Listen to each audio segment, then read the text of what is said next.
चंद्रपुर लोकसभा के चुनाव की पार्श्वभूमि पर जिलाधिकारी विनय गौड़ा ने पत्र परिषद लेकर पत्रकारों को विस्तार पूर्वक जानकारी दी। इस मौके पर प्रशासन पूरी तरह सज्ज है। तो आइए सुनते हैं इस संदर्भ में उन्होंने और क्या कहा। इस खबर में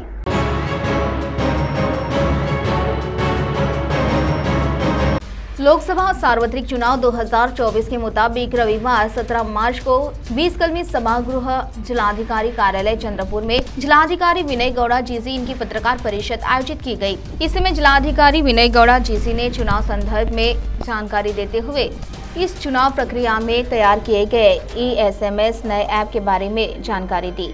इसमें जिलाधिकारी विनय गौड़ा जीसी इनके साथ जिला परिषद के मुख्य कार्यकारी अधिकारी विवेक जॉनसन इनकी भी मौजूदगी रही। मी विनय गौड़ा, जिल्हा निवडणूक अधिकारी तथा निवडणूक निर्णय अधिकारी, लोकसभा मतदारसंघ चंद्रपूर।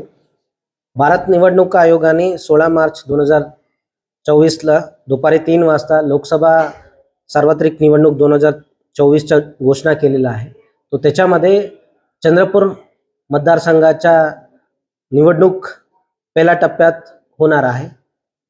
चंद्रपूर मतदारसंघाच्या निवडणुकीचा कार्यक्रम असा असेल। 20 मार्च रोजी निवडणुकीच्या अधिसूचना जारी होणार आहे। 27 मार्चला नामनिर्देशन पत्र दाखल करण्याचा शेवटचा दिवस असेल। 28 मार्चला नामनिर्देशन पत्राची छाननी होईल आणि 30 मार्च उमेदवारी मागे घेण्याची शेवटची तारीख असेल। नंतर मतदान 19 एप्रिलला होणार आहे आणि शेवटचा टप्पा मतमोजणी 4 जूनला होणार आहे। निवडणूक आयोगाचा निवडणूक कार्यक्रम जारी केलेल्यावर पूर्ण जिल्ह्यामध्ये आदर्श आचारसंहिता लागू झालेला आहे। मी सर्व नागरिक आणि सर्व पॉलिटिकल पार्टींना विनंती करतो की सर्वांनी हा निवडणुकीमध्ये सहभाग व्हावे आणि आदर्श आचारसंहितेचे पालन करावे आणि ह्या डेमोक्रेसीचा जो पर्व आहे तो त्याच्यामध्ये लोकांनी जास्तीत जास्त सहभाग व्हावे ताकी पूर्ण आपला निवडणूक प्रक्रिया शांततेने पार पडेल आणि आपला निवडणूक लेवल प्लेइंग फील्ड आणि फ्री अँड फेअर असेल। आपल्याकडे फोर्स डिप्लॉयमेंट प्लान पूर्णपणे तयार झालेला आहे। आपल्याकडे बाहेरून पण सेंट्रल आर्म फोर्सेस मिळणार आहे। एक प्लॅटून ऑलरेडी आलेला आहे, अजून 1-2 मिळू शकतो आणि त्याचा वापर आम्ही स्ट्रॉंग रूमच्या ठिकाणी आणि सेन्सिटिव्ह काही च्या ठिकाणी वापरणार आहोत। याच्या व्यतिरिक्त आपल्याकडे असलेला 2044 मतदान केंद्रामध्ये आणि प्रत्येक तालुक्यामध्ये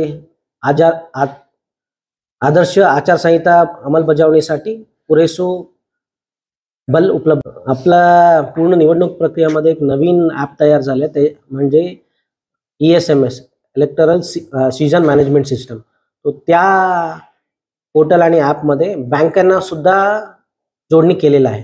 तो निवडणूक आयोगांना जो काही मास NPCI ट्रान्सफर असतो, वॅलेट टू वॅलेट या UPI ट्रान्झॅक्शन, त्याच्या पण माहिती मिळणार आहे। तो जो काही आसारखा संशयात कोणताही आसारखा प्रॉब्लेमॅटिक या कोणताही आसारखा प्रश्न होणारा ट्रान्झॅक्शन असेल तर त्याच्या माहिती आपल्याला मिळेल आणि त्याच्या बाबतीत आम्ही कारवाई करू। पण कॅशमध्ये सुद्धा विथ प्रॉपर डॉक्युमेंटेशन ट्रान्झॅक्शन करण्याच्या कोणताही मर्यादा नाही। त्याचप्रमाणे ऑनलाईनच्या पण कोणताही तसा मर्यादा नाही, फक्त ते प्रॉपर असला पाहिजे आणि ॲज पर रूल्स असला पाहिजे।